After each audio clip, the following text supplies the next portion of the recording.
Shalom semua. Selamat datang di IG Live, acara yang sudah dinanti-nantikan banyak orang. Seperti sebuah oasis atau sumber air di padang pasir, atau seperti sumur di padang gurun. Hati yang padang belantara pasti akan mengalami kesegaran dari Tuhan. Ya, kita sama-sama memuji menyembah Tuhan. Tentunya saya yakin Anda semua sudah makan malam. Dan sebelum tidur nanti, alangkah baiknya hati dikenyangkan dengan damai sejahtera. Seperti perut kita sudah dikenyangkan dengan makanan. Kita masuk ke hadirat Tuhan, kita mencari wajahnya. Dan saya yakin waktu kita mencari wajahnya, kita pasti menemukan wajahnya, plus menemukan tangannya. Tuhan pasti akan menolong kita semuanya. Tidak ada yang mustahil bagi Dia. Let's worship Him. Mari kita akui Tuhan adalah segala-galanya. Haleluya.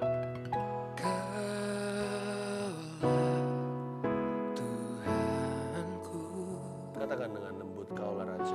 Kaulah Rajaku. Kau yang termulia di bumi dan di surga. Mari kita sapa Dia, Kaulah Tuhanku. Katakan.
Dari awal kita nyanyikan Sapa Tuhan dengan mesra, dengan segenap hati dan akal budi.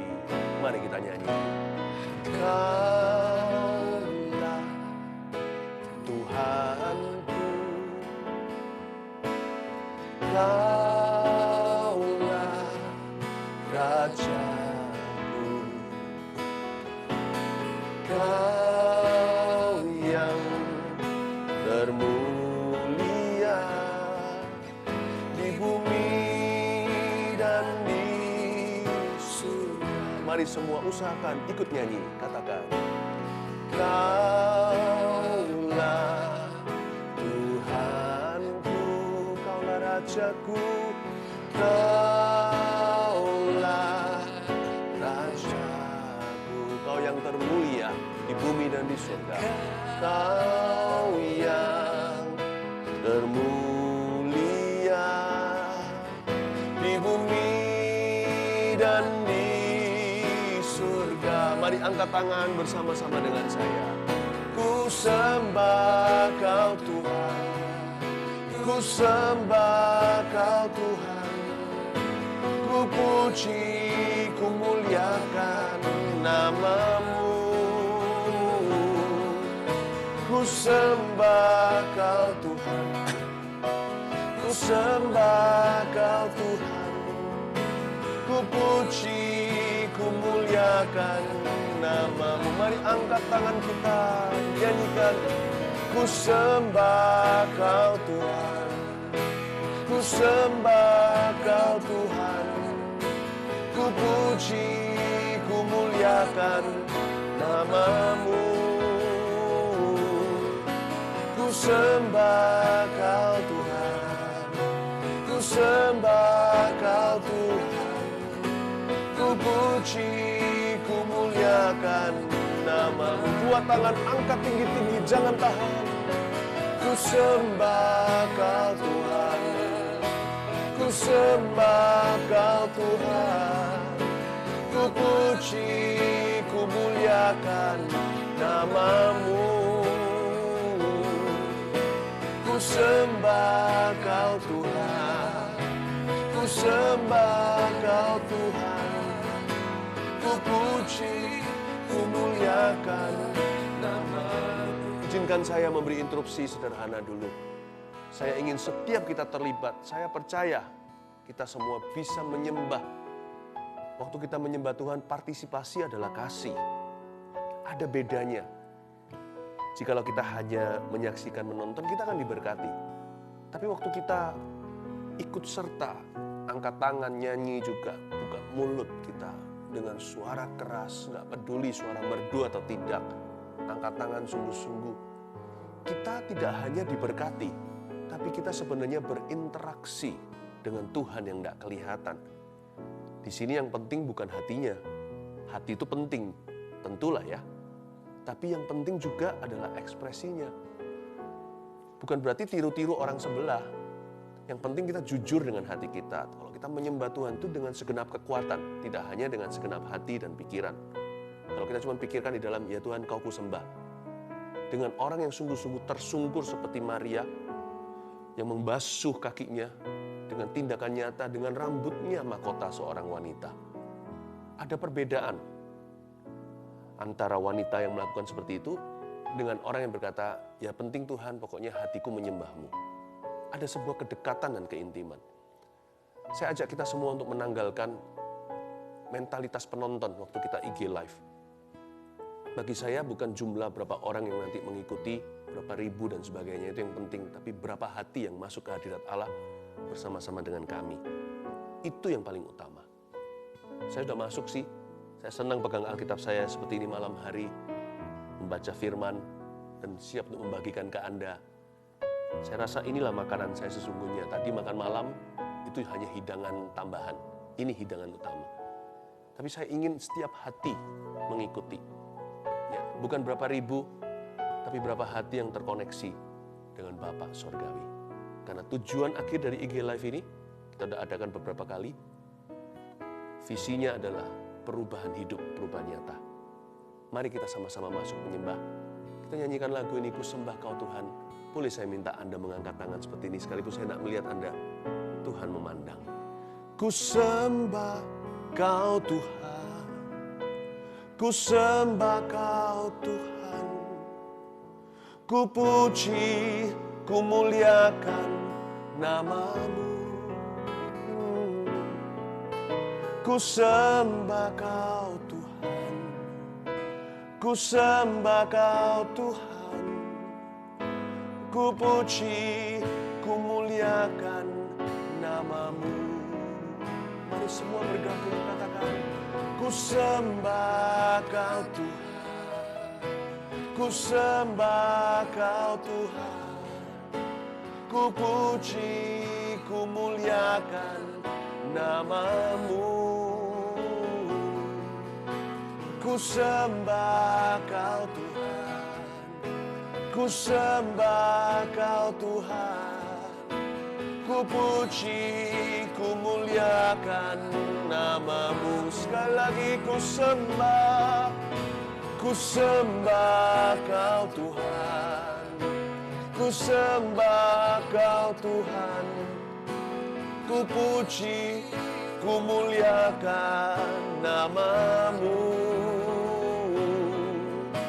Ku sembah Kau Tuhan, ku sembah Kau Tuhan, ku puji, ku muliakan nama-Mu. Ku puji, ku muliakan, ku puji, ku muliakan nama-Mu. Ku puji, ku muliakan nama-Mu. Ku angkat hatiku,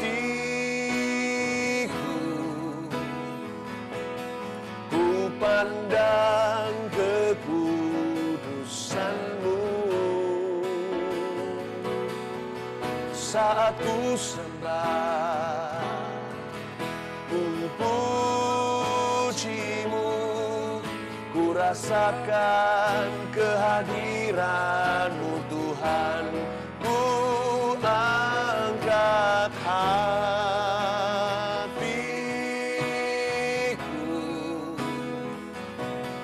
ku pandang kekudusan-Mu. Saat ku sembah, ku puji-Mu, ku rasakan kehadiran-Mu Tuhan. Ku angkat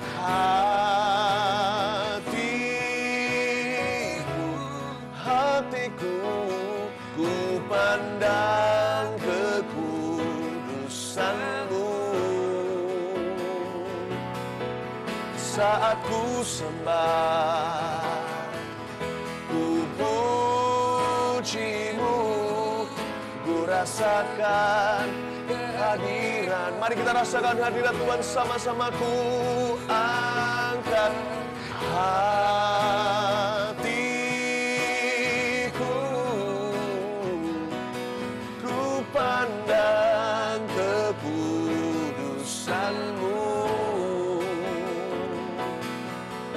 Saat ku sembah, ku puji-Mu, ku rasakan kehadiran. Sekali lagi ku angkat hatiku, ku angkat hatiku.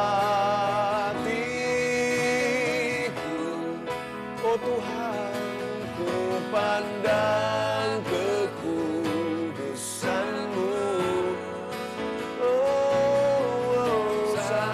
Sembah, ku puji-Mu, ku rasakan kehadiran-Mu Tuhan. Saat ku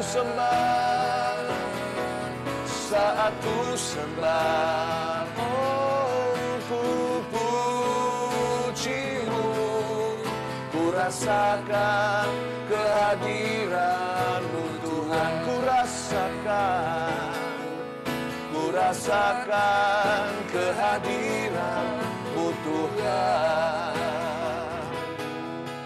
Ku rasakan kehadiran-Mu Tuhan.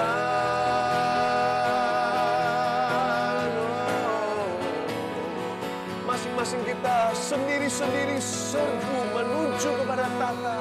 Rasakan hadirat Allah, masing-masing berbicara kepada Bapa. Dari hati yang tak terucapkan dalam kata manusia, mari kita menyembah.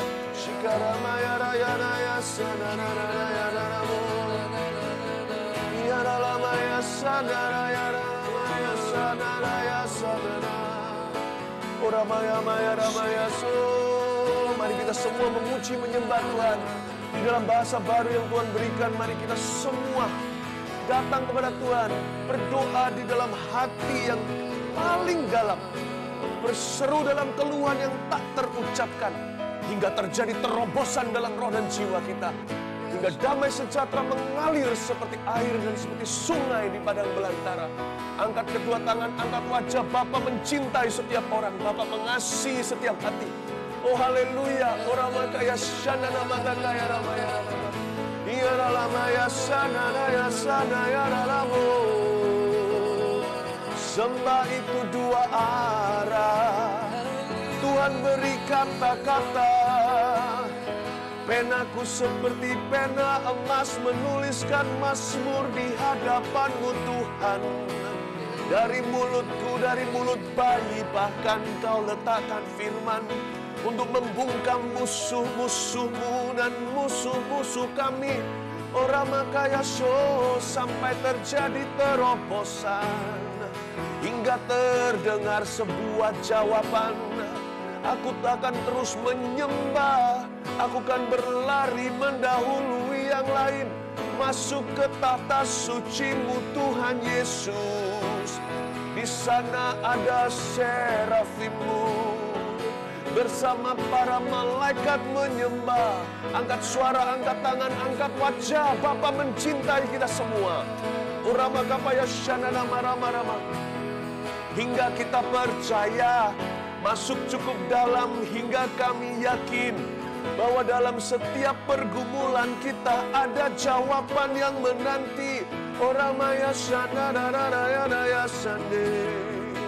Singkapkan rahasia hati, singkapkan rahasia firman ya Tuhan. Binamaralamaya shanana shandaramaya su. Ku angkat hatiku menyembah-Mu. Uramakaya shandananamaya shandananamaya shandananamaya su. Haleluya, haleluya. Dia sanggup, Yesus sanggup memulakan perkara yang melakukan perkara yang besar. Dia sanggup, Yesus sanggup memulihkan yang terluka, menyembuhkan yang menderita. Dia sanggup memulihkan hidupku. Dia sanggup, Yesus sanggup melakukan perkara yang besar.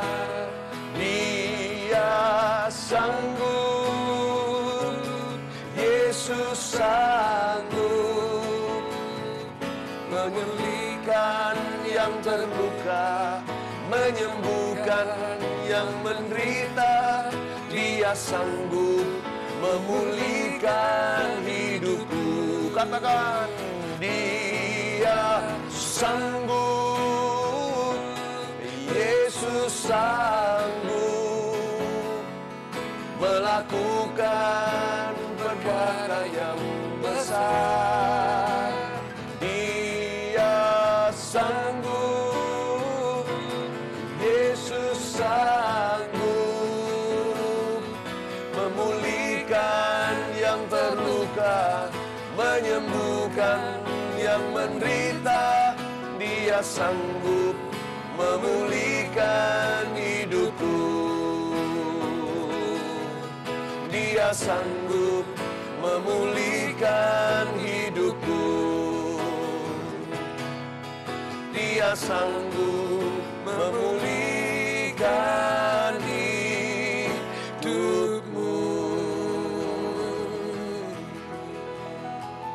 Tuhan mau berfirman kepada hati setiap kita.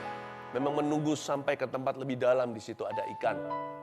Saya menantikan tadi agar setiap kita berpartisipasi supaya sebanyak mungkin hati yang memperoleh sesuatu. Firman di dalam kedalaman tertentu, jikalau masih dangkal, akan menjadi teori bagi telinga. Tapi ketika hati tenggelam dalam hadirat Allah, firman itu menjadi rema. Itu yang disebut iman timbul dari pendengaran, bukan asal mendengarkan. tapi mendengarkan dari hati yang tenggelam dalam hadirat Allah.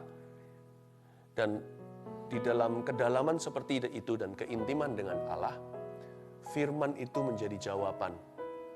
Dan satu kata dari Tuhan bisa mengubah seluruh hidupmu.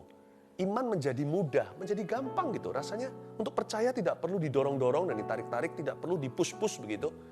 Percaya itu bisa natural gitu. Makanya itu kalau saya mau baca Alkitab ya, saya sedikit memberikan tips dari pengalaman pribadi saya selama udah kenal Tuhan dari tahun 92 hingga hari ini tahun 2020. Jadi saya sudah kenal Tuhan 28 tahun, belum cukup lama bagi beberapa orang yang udah lebih lama. Tapi saya belajar untuk berjalan dalam kedalaman dengan Tuhan selama itu. Karena itu kalau saya mau baca Alkitab ya, saya banyak menyembah, memuji, menyanyi ya begini kira-kira saat teduh. Tentunya kalau saya saat teduh secara pribadi ya saya sendirian lah ya, tanpa orang lain. Tapi saya menyanyi, berdoa, betul-betul dengan akal budi, dengan roh saya. Sampai satu titik saya undang firman Allah, saya minta agar Tuhan berbicara kepada saya. Logos ini, firman tertulis, menjadi firman yang diucapkan oleh Roh Kudus. Di situ terjadi sesuatu.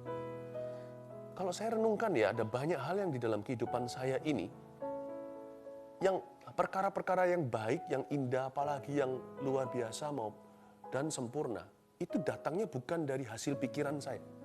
Dan bukan karena upayaku sebagai manusia. Betul-betul Tuhan menyampaikan firman-Nya, lalu melakukan sesuatu. Saya yakin, 100% yakin, jawaban pergumulan Anda itu ada dalam hadirat Tuhan ini. Dan kalau Tuhan ngomong sesuatu, satu kata aja, itu tidak akan gugur ke tanah, tidak akan kembali sia-sia. Kalau Anda dengarkan suara Roh Kudus, hidupmu akan berubah. Apapun sikon yang sekarang Anda hadapi, itu tidak akan bisa menghalangi. Kalau Tuhan sudah berfirman, siapa yang bisa melawan? Saya kasih satu renungan, saya berikan tema singkat sederhana aja, rahasia 5 roti dan 2 ikan. Kita buka sama-sama di Markus pasal yang ke-6, ayat yang Markus pasal 6 ayat 35 sampai 43. Cerita tentang 5 roti dan 2 ikan. Ada banyak rahasia di dalamnya dan kita pasti menerima rema-rema yang luar biasa. Setiap orang yang mendengar, setiap pasang telinga akan dapat yang berbeda. Catatannya nanti sama. Jangan lupa mencatat khotbah. Ini renungan saja, tapi tetap harus dicatat ya. Tapi nanti ya, sekalipun Anda catatannya sama, nanti aplikasi dan kuasanya itu spesifik masing-masing pribadi. Buka telinga. Rahasia 5 roti, 2 ikan. Pada waktu hari sudah mulai malam, Markus 6 ayat 35. Datanglah murid-muridnya kepadanya dan berkata, tempat ini sunyi dan hari sudah mulai malam. Jadi kejadian 5 roti 2 ikan itu in the evening atau waktu petang hari. Secara profetik saya tarik lebih jauh, ayat ini juga bisa bicara di mana ada kegelapan, itulah kesempatan untuk cari wajah Tuhan. Orang yang mencari wajah Tuhan biasanya nggak akan menemukan hanya wajahnya, tapi plus menemukan tangannya. Kesulitan manusia adalah ketika dia mengalami masalah, dia lari dari hadirat Allah. Karena dia merasa jawabannya ada di luar sana, Tuhan nggak sanggup menolong dia. Atau kalau Tuhan sanggup, Tuhan nggak mau. Jadi belum apa-apa udah WO dulu, udah merasa Tuhan itu tidak mau. Belum apa-apa sudah ada roh penolakan. Tuhan nggak bisa berkati kehidupan Anda kalau Anda entertain atau manjakan perasaan tertolak di dalam hati Anda yang tidak terbukti atau terbukti salah di hadapan Allah. Allah tidak pernah menolakmu. Hanya karena Tuhan belum melakukan sebuah mujizat, jangan cepat-cepat hakimi dulu. Karena itu pada waktu hari sudah malam, harusnya murid-murid datang ke Tuhan. Mereka malah pusing sendiri. Karena manusia itu logika banget. Dan saya nggak bisa salahkan sih. Karena memang manusia itu kan terdiri dari panca indera. Apa yang dia lihat itulah kenyataan.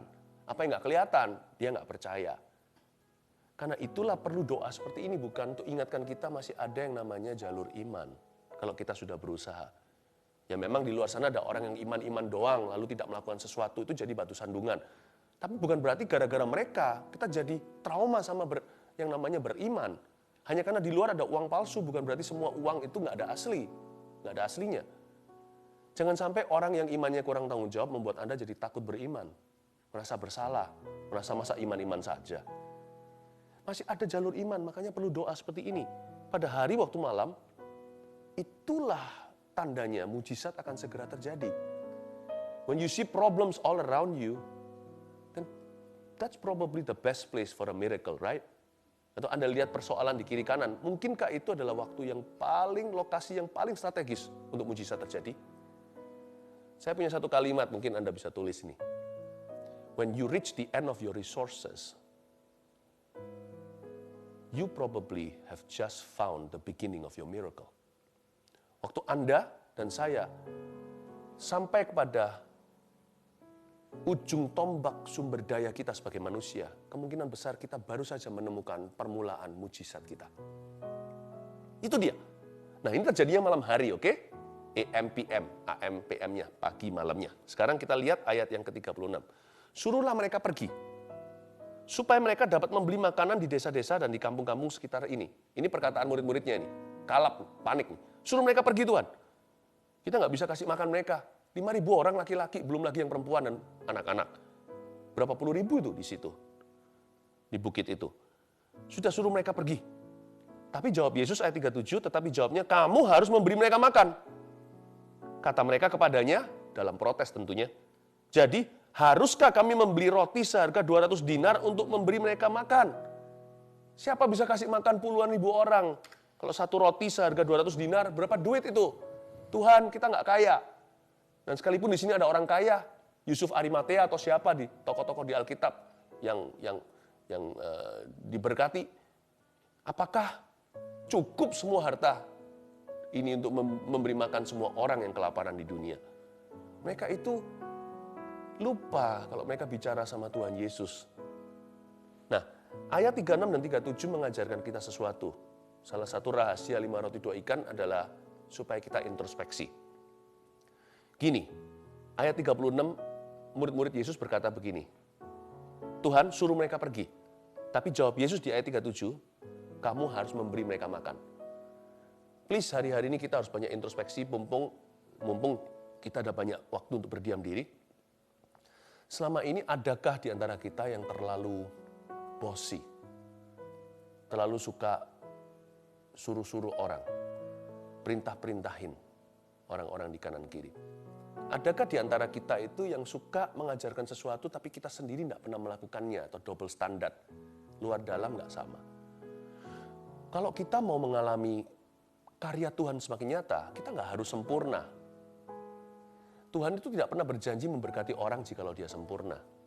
Tapi kita harus tulus. Orang salah kalau tulus, ada harapan untuk ditolong oleh Tuhan. Tapi kalau orang itu sekalipun sempurna, kalau dia tidak punya ketulusan, Allah tidak mau ada hubungan dengan orang tersebut. Luar dalam mesti sama.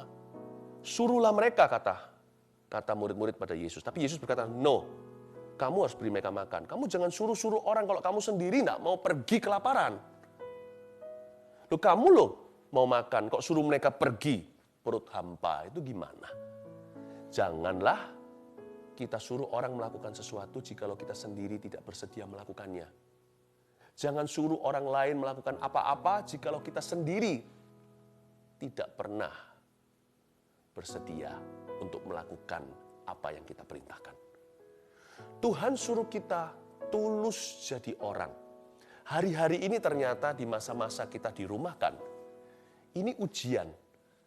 Karena selama ini yang namanya Tuhan menjadi agama.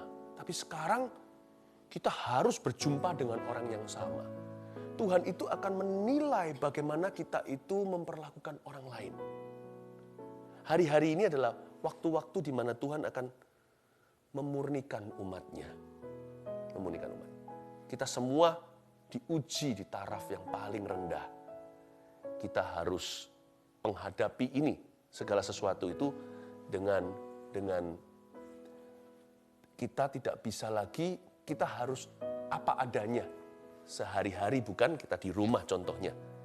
Alkitab mengatakan di sini, di 36-37, janganlah kita punya standar ganda.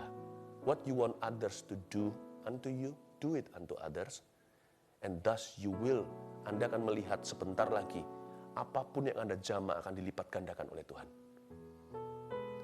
Apa yang Anda ingin orang lain lakukan pada Anda, lakukan itu kepada orang lain dulu. Ayat 38. Tetapi ia berkata kepada mereka, berapa banyak roti yang ada padamu? Yesus ngomong begini, berapa banyak sih roti yang ada padamu? Cobalah periksa. Sesudah memeriksanya, mereka berkata, 5 roti dan 2 ikan. Garis bawahi di ayat 38, yang ada padamu. Yesus bertanya, berapa banyak roti yang ada pada kalian semua? Nah, di sini ada sebuah hikmat rahasia 5 roti 2 ikan cerita ini. Selalu gunakan apa yang ada padamu untuk memperoleh apa yang belum ada padamu. Jangan berangan-angan, aduh andai kata aku punya itu. Kelola dulu yang ada pada Anda. Untuk Anda mendapatkan apa yang Anda butuhkan kemudian hari. Saya ulangi. Banyak orang itu selalu menginginkan sesuatu yang dia belum miliki. Atau dia menyesali sesuatu yang hilang di masa lalu. Atau yang sekarang dia tidak miliki di masa kini. Orang itu selalu merindukan lubang pada donatnya. Mereka tidak pernah melihat rotinya. Tuhan tanya sama murid-muridnya, lu orang punya berapa roti? Bukan berapa lubang. Jangan lihat berapa ribu orang. Apa yang kau miliki? Aduh Tuhan, sebut aja malu dibanding dengan kebutuhan dan keperluan mereka. Apa artinya 5 roti 2 ikan? Nah itu dia Tuhan bilang. Jawaban telah tiba. Bukankah Tuhan tanya, kalian punya berapa?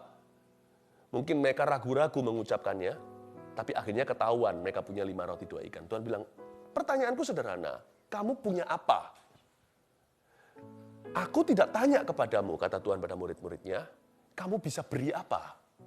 Aku tidak tanya kepadamu, mereka perlu berapa? Aku tanya padamu, kamu punya apa? Hari-hari ini Tuhan juga tanya, Roh Kudus tanya pada kita. Jangan menyesali apa yang hilang kemarin, atau yang sekarang telah melayang. Atau apa yang Anda inginkan ke depan dalam kepanikan. Selalu sekarang renungkan satu pertanyaan Kristus kepadamu. You punya apa di tangan? Ada apa yang Anda miliki padamu? Kelolalah itu. Selalu kelola apa yang sudah di dalam tangan kita. Sedikit pun kelolalah.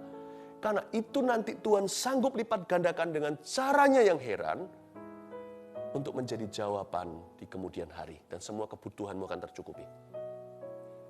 Apa yang di tangan? Gajiku tinggal setengah. Ya itu, jangan berkata sudah separuh hampa, tapi setengah terisi. Puji Tuhan, masih ada 50%. Dengan ini, akan menjadi something, akan menjadi sesuatu nanti.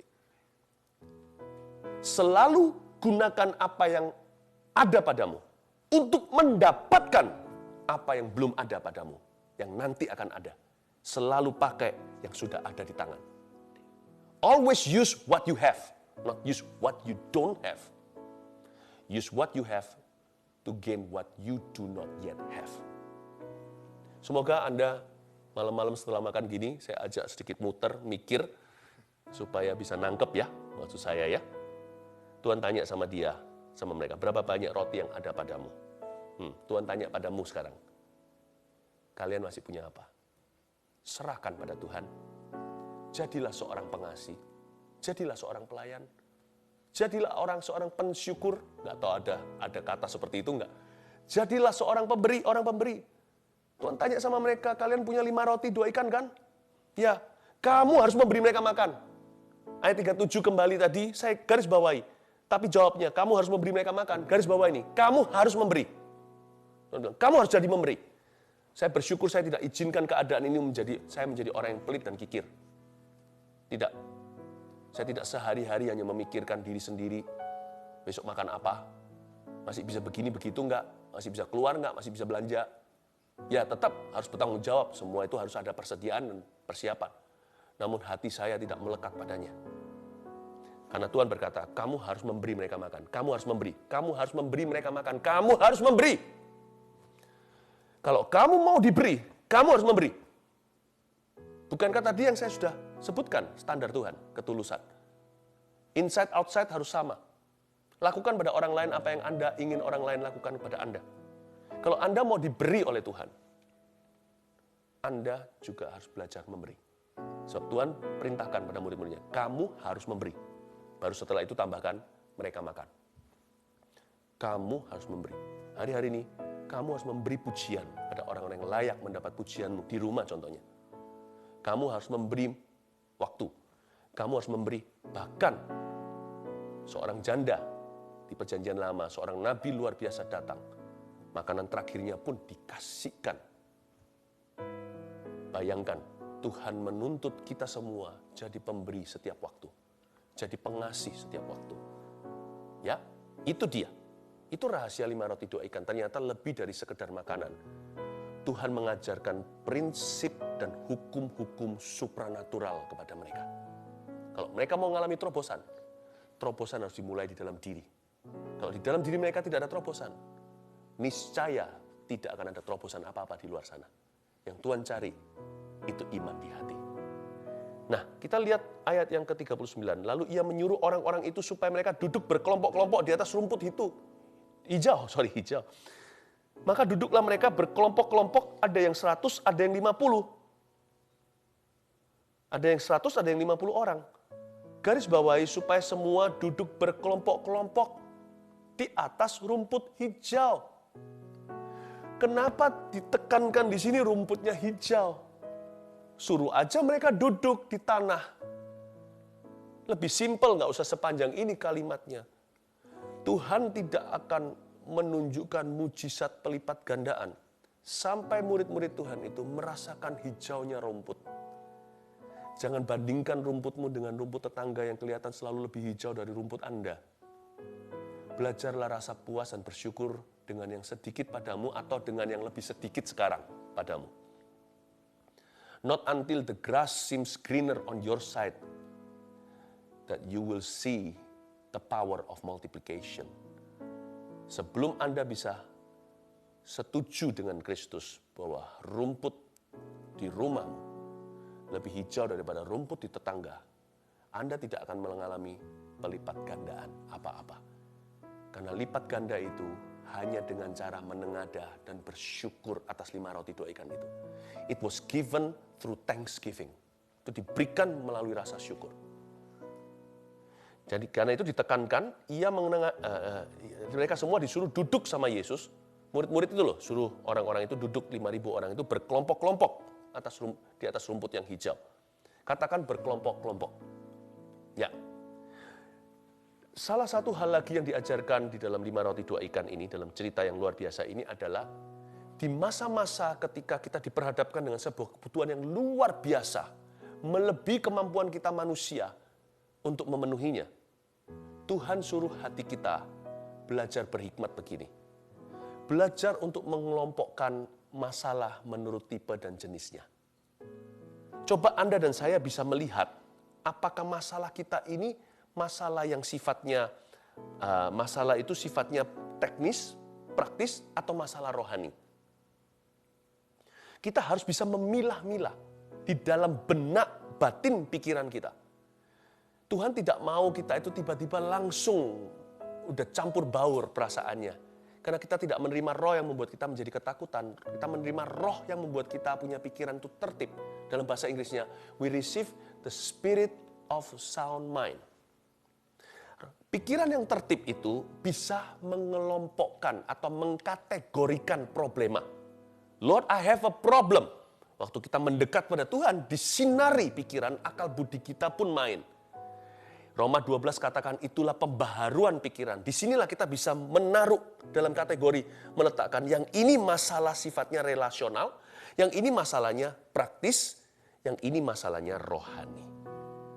Nanti Tuhan juga bicara kepada Anda, solusinya di mana? Sesuai dengan bijaksana yang Allah letakkan di dalam hati dan pikiranmu. Nah, yang ini solusinya adalah komunikasi. Yang ini solusinya adalah menabung. Mengalokasikan dana dengan smart sekarang. Ini mengencangkan sabuk, yang ini jangan kau tahan. Give, it will come back to you. Good measures pressed down, shake it together, running over you. Nanti juga Tuhan akan memberitahu kepada kita solusinya. Yang ini bukan untuk ditahan, ini berkat untuk ditabur. Kalau yang tadi itu untuk ditabung, yang ini untuk ditabur. Berikan pada Tuhan. Dan takaran yang kau pakai waktu memberi akan dilimpahkan kembali kepadamu. Jadi Anda akan mengerti. Jadi jangan stres sendiri.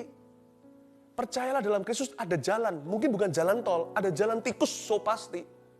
Pokoknya ada jalan, wong namanya Yesus adalah jalan kok, pasti ada jalan. Mungkin jalannya nggak seperti dulu. Dan belajar untuk bisa merangkul terlebih dulu dan menerima the new normal, normal yang baru. Orang yang berkata, zaman dulu enak ya, zaman dulu enak ya, kata pengkhotbah, tidak mengucapkannya dengan bijaksana. Itu bukan dari hikmat dia mengatakannya. Karena orang yang selalu melihat ke belakang, enak ya bawang prei dan brambang yang ada di Mesir, dia tidak akan pernah lihat Kanaan. Sekarang kita ini kecepit di tengah, di padang pasir, mungkin putar-putar di sana 40 minggu. Jangan sampai 40 tahun mati di situ. Tuhan suruh mereka duduk di rumput yang hijau, bersyukur dulu, thanksgiving. Thank you. Rumputku lebih hijau. Rumputku tidak segede lapangan golf di sebelah sana. Tapi saya nggak bisa bayangkan harga yang mereka bayar untuk bil airnya, untuk bon airnya. Aku nggak iri. Tuhan tidak bisa berkati hati yang iri. Tuhan tidak pernah berkati Kain, dia berkati Habil. Ketika setelah itu Tuhan akan ajarkan kita, sekarang ya saya ajari, kelompok-kelompokkan orang-orang. Karena Alkitab tidak mengatakan mereka mengelompokkan berdasarkan jumlah.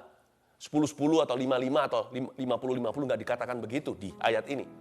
Jadi mereka mengelompokkan berdasar apa? Berdasarkan insting. Murid-murid diajari untuk smart di lapangan. Kalian jadi satu. Kalian berapa family? Kalian berapa keluarga ya? Oke, ini cousinmu ya. Oke, duduk sama-sama. Tiba-tiba 5.000 atau puluhan ribu orang itu tertata dengan teratur. Murid-murid belajar smart. Kelihatannya hanya memberi makan. Itu sebenarnya seminarinya Tuhan. Diajari untuk mengatasi masalah yang terjadi di depan mata. Kamu harus bisa mengkategorikan.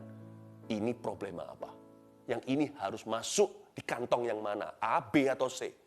Nanti solusi akan datang juga seperti cara Tuhan turunkan mana per family atau per kategori. Tuhan juga akan bicara, mempilah-pilahkan visimu. Visi itu ada jangka panjang, ada jangka pendek. Maksudnya jangka panjang, jangka pendek bagaimana? Ada visi yang sifatnya panjang. Kalau sekarang kita ingin pikirin terus. Kalau begini terus, aku udah bangun semua portfolioku tiba-tiba. Sekarang ludes begini. Aduh, padahal aku ingin sekali jadi orang yang sukses banget loh. Akan frustrasi orang yang seperti ini. Ada visi itu harus dikategorikan. Mungkin sekarang lebih baik Anda berpikiran lebih jangka pendek dan jangka menengah. Sehari demi sehari, sebulan demi sebulan. Miliki visi bulan depan, aku akan mencapai ini. Jangan angan-angan muluk-muluk dengan cita-cita dulu, malah frustrasi. Orang yang smart dalam Tuhan juga akan bisa memilah-milah visi mana jangka pendek, mana yang jangka panjang. Dia bisa mengatur ekspektasinya sendiri. Kelompok-kelompokkan orang, ya nak, kira-kira itu hikmat yang kita terima dari 5 roti 2 ikan. Ayat yang ke-41, dan setelah ia mengambil 5 roti dan 2 ikan itu, ia menengadah ke langit dan mengucap berkat, lalu memecah-mecahkan roti itu dan memberikannya kepada murid-muridnya, supaya dibagi-bagikan kepada orang-orang itu. Begitu juga kedua ikan itu dibagi-bagikannya kepada semua mereka. Dan mereka semuanya makan sampai kenyang. Nah, ini nggak ada teorinya. Mujizat kalau ada teori itu proses manusia, itu bukan mujizat. Ajaib. Itu plan A-nya Tuhan. Ajaib. Itu tidak ada rumusnya. Kalau ada rumus, bukan keajaiban namanya. Yang ini saya tidak bisa kasih poin apa-apa. Simple aja mengingatkan Anda 41 dan 42. Somehow, the end will meet. You will be able to make the ends meet. Satu ujung dengan ujung lain itu nanti akan ketemu dalam rencana Allah. Semua disambung, berkesinambungan menjadi sebuah rencana besarnya. Pokoknya, kalau Anda berdoa cari wajahnya, nggak hanya menemukan wajahnya, tapi juga tangannya. Percayalah, mujizat masih terjadi. Disinilah yang disebut campur tangan Allah. Kalau lain ditolong, saya juga. Tangannya terbuka untuk kami, sekeluarga. Yang ini nggak ada rumusnya. Waktu saya baca ayat 41, Yesus menengadah ke langit dan mengucap berkat. Tiba-tiba 5.000 orang makan, 20.000 totalnya kali. Semua makan, besar kecil tua muda, laki-laki perempuan. Kalau Anda tanya sama saya, gimana kejadiannya? How do I know? Ahli teologi juga kalau mau selidiki ini, bisa meledak kepala, nggak akan bisa menemukan dari sini kok bisa ke situ. Makanya namanya miracle. If you don't believe in miracle, You shouldn't be a Christian. Kalau saya tidak percaya mujizat bisa terjadi, bahkan kita tidak boleh jadi orang Kristen. Kekristenan itu apa? Kita percaya seorang pribadi yang lahirnya tanpa melalui sperma papanya. Lahir dari kandungan seorang Maria, seorang gadis tulen. Coba bayangin. Pelayanannya penuh dengan miracles, pengajarannya nggak masuk akal manusia, tetapi begitu indah menantang akal budi kita untuk menanjak kepada pikiran sorga. Lalu Yesus itu matinya bukan pada kehabisan darah, tapi menyerahkan nyawa. Orang bisa menyerahkan kepadamu, kuserahkan nyawaku, gitu. Bahkan sebelum mati sudah memprediksi, 3 hari aku bangkit. Mana ada cerita itu? You're believing in a person with all these miracles, dengan semua miracle traits ini. Lalu pada hari ketiga kuburnya kosong, bangkit. Bahkan kita nggak bisa menyebut kita gereja perjanjian baru tanpa percaya dengan bahwa mujizat masih bisa terjadi. Why? Mujizat gereja pertama kali lahir, happy birthday to you, happy birthday to you. Setiap tahun kita harus merayakan anniversary sebuah miracle terjadi, lidah api di atas 120 kepala. Itulah caranya gereja lahir di dunia. Gereja jangan berubah menjadi gedung. Orang Kristen jangan berubah menjadi agama dan teori. You're believing in a person who was a miracle all the way. Dari lahir, sampai mati, sampai bangkit, sampai naik ke sorga. Disaksikan di depan 500 pasang mata. Saya beritahu, kalau dengan campur tangan Allah, trust me, your ends will meet. Ujung satu dengan ujung satunya akan ketemu. Di mana area hampa kosong vakum itu, somehow, gimana besok bayar, katakanlah bil kita, tagihan tertentu. Somehow, setelah Anda menoleh nanti, setelah lewat ini semua, per bulan, lewat, 3 tahun, lewat, Anda noleh lagi, 10 tahun kemudian berkata, ajaiblah Tuhan. Kalau enggak gitu bukan Tuhan namanya. Inilah ayat 41 dan 42, misterius, kita tidak mengerti. Gimana dari sini sampai ke sana 5.000 orang makan.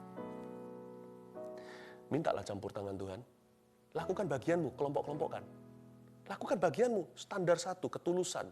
Jangan pelin-pelan. Lakukan bagianmu, kelola yang ada padamu. Sedikit pun kelolalah. Gunakan apa yang ada padamu untuk memperoleh apa yang belum Anda miliki. Remember, it's what you have that will make you have what you don't have. Apa yang kau miliki yang akan membuatmu bisa memiliki apa yang belum Anda miliki hari ini. Yang terakhir ayat 42, 43. Kemudian orang mengumpulkan potongan-potongan roti 12 bakul penuh. Selain daripada sisa-sisa ikan. Yang ikut makan roti itu ada 5.000 orang laki-laki. Ayat 43, dengan ini saya selesai. Mengumpulkan potongan-potongan roti 12 bakul penuh. Jadi murid-murid Yesus ada 12 rasul waktu itu yang suruh kelompok-kelompokkan orang. Masing-masing pulang, diajari Tuhan untuk considerate, untuk bisa memikirkan orang rumah. Pulang tapau masing-masing sebakul. Untuk Petrus tentunya kasih mertuanya, istrinya. Petrus itu mertuanya disembuhkan Yesus di awal-awal Injil. Berarti Petrus punya istri kan? Paulus nggak punya.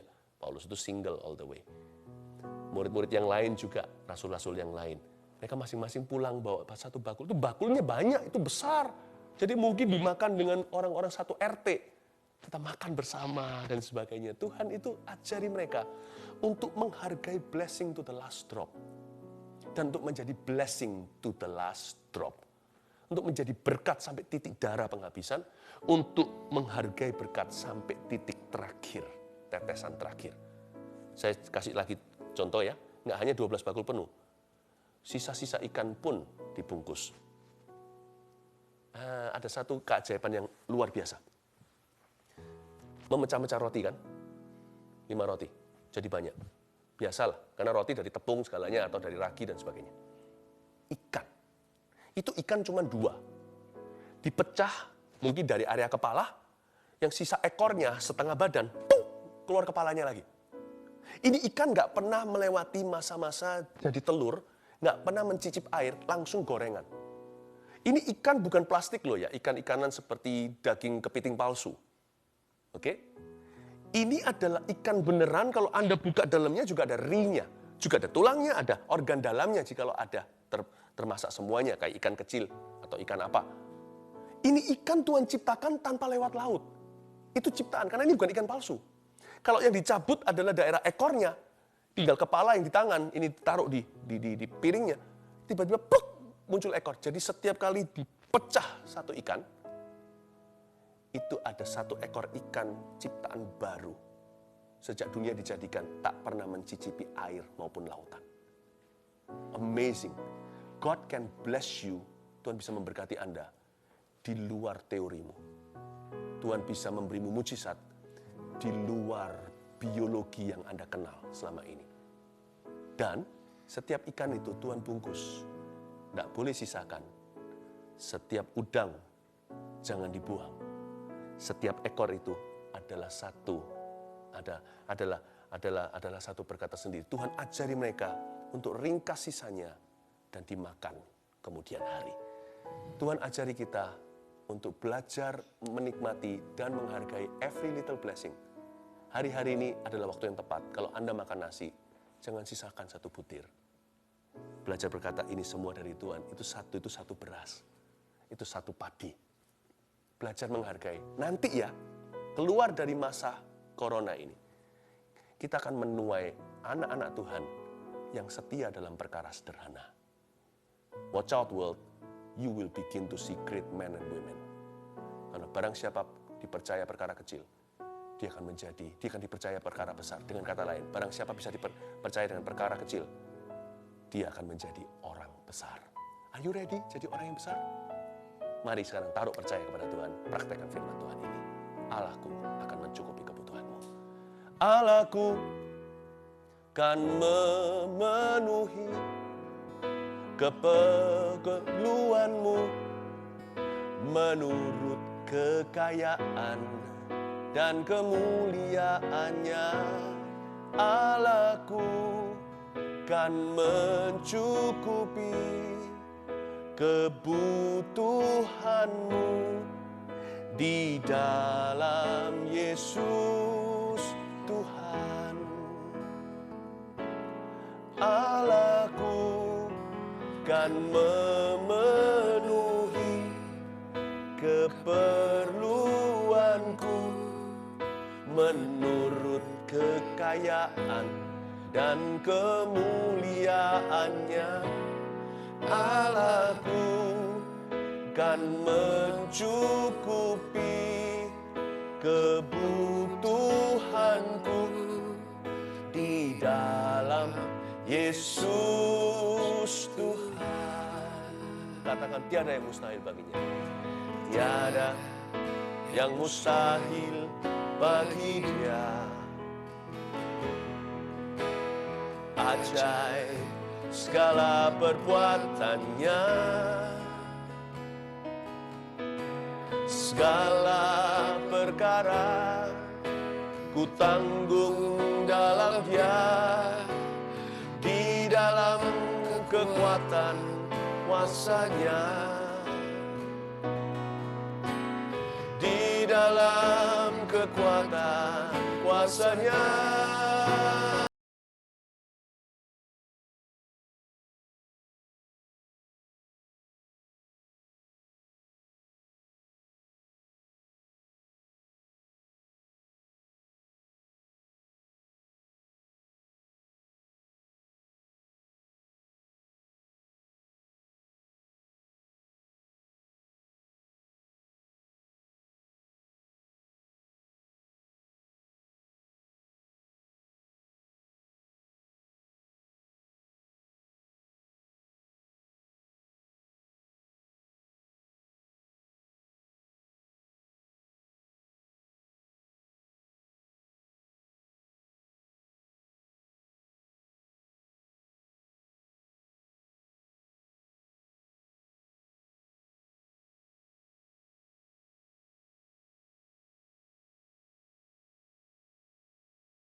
mengangkat kedua tangannya, Tuhan Yesus, Engkau mempersiapkan orang-orang besar, urapi mereka. Terima kasih Tuhan. Dan berkati pekerjaan yang sekarang banyak di dalam kesusahan, untuk mereka tidak melihat pada kesusahannya, tapi melihat pada janji-Mu. Terima kasih Kristus untuk segala perkara dapat kutanggung dalam Engkau yang memberi kekuatan. Berkati ya Tuhan, akan muncul orang-orang yang paling tulus setelah lembah COVID-19 ini berlalu, dan muncul anak-anak Tuhan yang besar di tangan Tuhan. Terima kasih Tuhan, diberkatilah keluar masukmu, Bapak Ibu Saudara. Lakukan firman ini, Allah sumber damai sejahtera akan menyertai Anda. In Jesus' name, amin. God bless you, love you.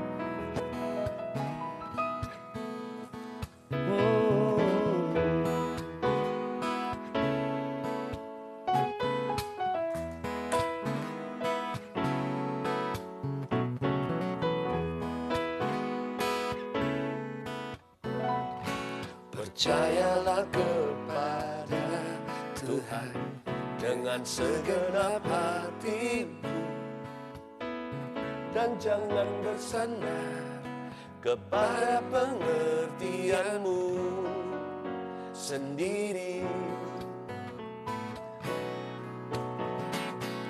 percayalah kepada Tuhan dengan segenap hatimu, dan jangan bersandar kepada pengertianmu sendiri. Berbahagia orang-orang yang memperoleh hikmat-Nya, lebih berharga dari emas, perak, dan permata. Umur panjang di tangan kananmu, kekayaan hormat di tangan kiri, jalan-jalan yang penuh damai sejahtera senantiasa. Berbahagia orang-orang yang memperoleh hikmat-Nya, lebih berharga dari emas, perak, dan permata. Umur panjang di tangan kananmu, kekayaan hormat di tangan kiri, jalan-jalan yang penuh damai sejahtera senantiasa. Jalan-jalan yang penuh damai sejahtera senantiasa. jalan-jalan yang penuh damai sejahtera Senantiasa. Bye-bye.